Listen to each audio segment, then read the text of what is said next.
اس کہانی کے شروع میں ہمیں ایک ریمو نام کے آدمی کو دکھایا جاتا ہے۔ ریمو کے ساتھ اس منزل میں ایک پادری بھی ہوتا ہے۔ ریمو پادری سے ایک گھر کا پتہ پوچھ رہا تھا کیونکہ ریمو وہاں پر گیا تھا اور وہاں اسے پادری بھی مل گیا تھا۔ پادری سے جس گھر کا پتہ بتاتا ہے، دونوں اسی طرف جا رہے تھے۔ راستے میں پادری ریمو کو اس گھر کے بارے میں بتا رہا تھا جہاں ریمو کو جانا تھا۔ پادری نے کہا کہ جس گھر میں تم جانا چاہتے ہو وہاں کچھ عجیب لوگ ہیں۔ وہ اسے مزید بتاتا ہے کہ وہاں ایک سفید رنگ والی عورت رہتی ہے جس کا نام سنو ہے۔ سنو سے تم بچ کر رہنا۔ ریمو اس کی باتوں کو بہت توجہ سے سن رہا تھا کہ چلتے چلتے وہ ایک بڑے گھر کے قریب پہنچ گیا تھا۔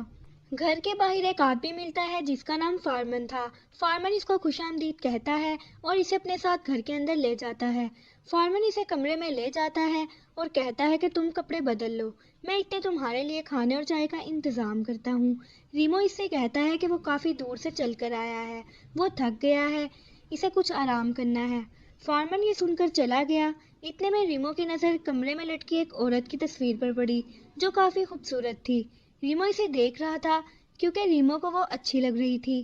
اب آپ سوچ رہے ہوں گے ریمو اس گھر میں کیا کرنے گیا تھا؟ اصل میں ریمو کو وہاں کچھ کام تھا جس کی وجہ سے وہ وہاں اور کسی کو نہیں جانتا تھا اور وہاں پر آیا تھا۔ اس کے بارے میں ریمو کو اس کے دوست ڈاکٹر نے بتایا تھا کیونکہ ڈاکٹر فارمن کو بھی جانتا تھا۔ اس وجہ سے ڈاکٹر کے کہنے پر ریمو فارمن کے گھر آیا تھا۔ جب رات ہوئی تو فارمن سنو اور اس کی بیٹیوں کے ساتھ بیٹھا ہوا تھا۔ اتنی دیر میں ریمو بھی آ جاتا ہے اور ریمو کو بتاتا ہے کہ یہ اس کی چھوٹی بہن سنو ہے جس کی یہ 2 بیٹیاں ہیں۔ بڑی کا نام گریسی اور چھوٹی بیٹی کا نام میگن ہے۔ فارمن سنو کو دیکھتا ہے اور اس کی خوبصورتی دیکھ کر حیران ہو گیا تھا۔ وہ لگاتار سنو کو دیکھ رہا تھا۔ ریمو کو سنو کو دیکھتے رہنا فارمن بھی محسوس کر رہا تھا اور اسے برا لگ رہا تھا۔ اگلے دن سنو دھوپ میں بیٹھ کر کتاب پڑھ رہی تھی کہ اچانک ریمو اس کے پاس آ جاتا ہے اور اس سے بات کرنے لگتا ہے۔ ریمو سنو کی خوبصورتی کی تعریف کر رہا تھا، پھر وہ سنو سے اس کی بیٹیوں کے بارے میں سوال کرتا ہے کہ اس کا پتی کہاں پر ہے۔ سنو اس کا سوال سن کر خاموش ہو جاتی ہے۔ ریمو اس کی چپ دیکھ کر خیال کرتا ہے کہ ضرور ان کے درمیان اچھے تعلقات نہیں ہوں گے یا وہ اپنے پتی کو پسند نہیں کرتی۔ پھر ریمو مزید سنو سے کتابوں کے بارے میں بات کرنے لگ گیا۔ سنو بھی اب ریمو سے باتیں کرنے لگ گئی تھی کہ اچانک سنو کی نظر اس کے بھائی اور بیٹیوں پر پڑتی ہے جو پہلے سے ہی سنو اور ریمو کو باتیں کرتے ہوئے دیکھ رہے تھے۔ سنو انہیں غصے میں دیکھ کر ڈر گئی تھی کیونکہ فارمن اور اس کی بیٹیوں کو سنو کا کسی غیر یا اجنبی سے بات کرنا بالکل پسند نہیں تھا۔ فارمن اس چیز کو روکنے کے لیے ریمو کے پاس گیا اور اسے دھمکی دی کہ ریمو سنو سے دور رہے ورنہ اچھا نہیں ہوگا۔ پھر وہ سنو کے پاس جاتا ہے اور اس کے ساتھ غلط کام کرنے لگتا ہے۔ یہ سین دیکھ کر ہمیں پتہ لگتا ہے کہ فارمن کا سنو کے ساتھ غلط رشتہ ہوتا ہے۔ اس نے اپنی بہن کے ساتھ ہی شوہر والے تعلقات بنائے ہوئے تھے اور یہ دونوں بیٹیاں بھی فارمن اور سنو کی ہی ہوتی ہیں۔ اگلے دن پھر ویسا ہی ہوتا ہے۔ معمول کی طرح سنو دھوپ میں بیٹھی ہوتی ہے کہ ریمو پھر اس کے پاس آ جاتا ہے اور کہنے لگا مجھے بھی تمہاری طرح کتابیں پڑھنے کا شوق ہے۔ انہیں ساتھ میں بیٹھا دیکھ کر پادری ان کے پاس جاتا ہے اور کہتا ہے کہ مجھے ریمو سے اکیلے میں بات کرنی ہے۔ سنو یہ سن کر وہاں سے چلی گئی۔ پادری نے ریمو سے کہا کہ میں نے تمہیں منع بھی کیا تھا کہ اس عورت سے دور رہنا، ان پر پورے گاؤں والوں کو شک ہے۔ لیکن ریمو پادری کی کسی بات پر دھیان نہیں دیتا، الٹا سنو کی حمایت میں بولتا ہے کہ سنو بہت اچھی اور شریف ہے، شاید اسے کسی کی مدد چاہیے۔ ریمو کی باتیں سن کر پادری کو یقین ہو جاتا ہے کہ ریمو سنو کے پیار میں پڑ گیا ہے۔ وہ وہاں سے چلا گیا۔ سنو کو کتابیں پڑھنے کا شوق تھا اور پادری ہی اس کی کتابیں لا کر دیتا تھا۔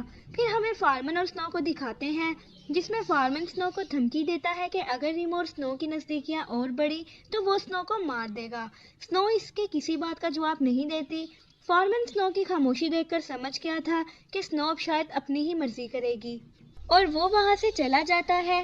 تھوڑی دیر بعد سنو کی دونوں بیٹیاں گھر کے باہر کھیل رہی ہوتی ہیں اور اچانک بھاگنے لگتی ہیں۔ ان کے پیچھے پیچھے سنو اور ریمو بھی آ رہے تھے۔ بھاگتے بھاگتے دونوں لڑکیاں رک گئیں۔ ریمو کے پوچھنے پر وہ دونوں لڑکیاں مڑتی ہیں اور اچانک ریمو کو میگن کے منہ پر خون نظر آیا اور پاس ہی ایک کبوتر مرا ہوا تھا۔ ریمو کو سمجھ آ جاتی ہے کہ میگن کے منہ پر اس کبوتر کا خون ہے جسے میگن نے کھایا تھا۔ ٹریسی کے ہونٹوں پر ایسا کچھ نہیں تھا۔ یہ دیکھ کر ریمو بہت حیران ہوا۔ ریمو خاموشی سے وہاں سے چلا گیا اور اکیلا ٹہلنے لگا۔ وہ اس سارے واقعے کو سوچ کر خوف سے رونے لگا کہ ایک بچی کبوتر کیسے کھا سکتی ہے۔ جب وہ رو رہا تھا تو قریب ہی ایک آدمی نے اس کی رونے کی آواز سنی۔ اس آدمی کا نام ولیم تھا۔ وہ سمجھ گیا تھا کہ ریمو پریشان ہے۔ وہ ریمو سے کہنے لگا جس گھر میں تم رہتے ہو وہ شیطانوں کا گھر ہے۔ ریمو اس کی بات نہیں مانتا اور کہتا ہے کہ وہ سب بہت اچھے ہیں، شاید میگن کے ساتھ کوئی مسئلہ ہے، وہ پاگل ہے۔ وہ آدمی ریمو کو مشورہ دیتا ہے اسے وہاں سے چلے جانا چاہیے، لیکن ریمو اس کی بات نظر انداز کر کے وہاں سے چلا جاتا ہے۔ رات کے وقت ریمو سنو اور فارمن کے ساتھ بیٹھا تھا۔ ریمو سیب کاٹ رہا ہوتا ہے کہ غلطی سے وہ اپنا انگوٹھا کاٹ لیتا ہے۔ سنو اس کے انگوٹھے کا خون دیکھ کر ریمو پر حملہ کرتی ہے اور اس کا ہاتھ کاٹ لیتی ہے۔ فارمن سنو کو روکتا ہے۔ ریمو سنو کو ویمپائر کہہ کر وہاں سے بھاگ جاتا ہے۔ جی ہاں دوستو، اصل میں یہ سچ ہے کہ سنو، فارمن اور ان کی دونوں بیٹیاں شیطان ہیں، لیکن یہ چاروں ایسا نہیں کرنا چاہتے تھے۔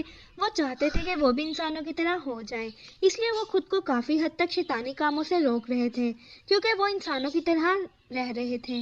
لیکن کبھی کبھار میگن اور سنو خود پر قابو نہیں کر پاتی تھی، ایسے میں فارمن ہی ان کی مدد کرتا تھا۔ تھوڑی دیر بعد ہمیں ریمو دکھایا جاتا ہے جس کا ہاتھ اور انگوٹھا کٹنے کے بعد وہ گرا ہوا تھا اور اس کی حالت بگڑ رہی تھی۔ یہ دیکھ کر پادری اس کے پاس آیا اور اس کی مدد کے لیے کسی کو بلانے جاتا ہے۔ سنو نے اسے کاٹ لیا تھا جس کی وجہ سے اس کی طبیعت خراب ہو گئی تھی اور پادری کے جانے کے بعد ریمو مر جاتا ہے۔ دوسری طرف پادری ریمو کی مدد کے لیے فارمن کے گھر گیا کیونکہ اس وقت فارمن کا گھر ہی وہاں سے قریب تھا۔ گھر کے باہر پادری کو سنو ملتی ہے جسے وہ مدد کے لیے بلاتا ہے، لیکن سنو کوئی جواب نہیں دیتی اور وہ پادری پر بھی حملہ کرنے لگتی ہے۔ پادری اپنی جان بچا کر بھاگتا ہے اور اسے بھی معلوم ہو جاتا ہے کہ جیسے سنو نے اس پر حملہ کیا ہے وہ ضرور ویمپائر ہے۔ سنو خود پر قابو نہیں کر پاتی تھی اس لیے وہ پادری پر حملہ کر بیٹھی تھی۔ پادری یہ سچ بتانے کے لیے گاؤں کی طرف جاتا ہے اور سب کو ان کی سچائی بتا دیتا ہے کہ کیسے سنو نے اسے زخمی کیا ہے۔ پادری کی زخمی حالت دیکھ کر سارے گاؤں والے بہت غصے میں آ گئے اور سب اکٹھے ہو کر فارمن کے گھر پہنچ گئے تھے کیونکہ انہیں پہلے ان چاروں پر شک تھا۔ وہ ثبوت ملنے کے انتظار میں تھے اور ابھی انہیں وہ ثبوت مل گیا تھا۔ گھر کے باہر گاؤں والوں کا شور سن کر سنو گھر کے دروازے بند کر لیتی ہے۔ وہ فارمن اور اس کی بیٹیوں کے ساتھ ڈری ہوتی ہے۔ گاؤں والے گھر کے باہر جمع تھے اور گھر کو گھیرا ہوا تھا۔ وہ کسی بھی وقت دروازہ توڑ کر اندر جا سکتے تھے۔ سنو گھر سے باہر نہیں جانا چاہتی تھی کیونکہ اسے پتا تھا کہ وہ خود پر قابو نہیں کر پائے گی جس سے لوگوں کی جان کا نقصان ہوگا۔ اس وجہ سے وہ فارمن کو کہتی ہے کہ وہ اس کی بیٹیاں بھاگ جائیں، میں اندر ہی رہوں گی۔ وہ فارمن کو کہتی ہے کہ وہ اپنا اور اس کی بیٹیوں کا خیال رکھے اور چلا جائے۔ اس کی بات سن کر فارمن اور اس کی بیٹیاں گھر سے بھاگ جاتے ہیں۔